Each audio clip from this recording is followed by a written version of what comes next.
এখানে দেখেন বেশ কয়েকটি অঙ্ক দিয়েছি, অসংখ্য অঙ্ক এই ধরনের আসে, কিন্তু পরীক্ষার সময় আপনাদের অনেকেই করতে পারেন, বাট অনেক সময় লেগে যায়। কিন্তু কম সময়ে আপনি বেসিক থেকে এই অঙ্কগুলো কিন্তু খুব সহজেই করতে পারেন।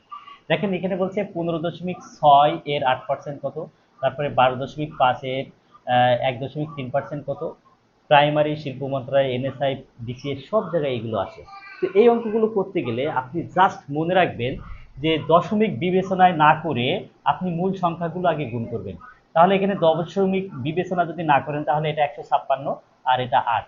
তাহলে 156 এবং 8 গুণ করবেন। 8 গুণ করলে হয় 1248। 1248 আমি গুণটা আগেই করে রেখেছিলাম, সময় কম লাগে যেত। তো এই যে 1248, এখন আমার কাজ হলো যে দশমিক বসাতে হবে। দশমিক বসানোর ক্ষেত্রে মনে রাখবেন পার্সেন্টেজের জন্য 2 ঘর বামে বসবে। পার্সেন্টেজ মানে কি 1/100।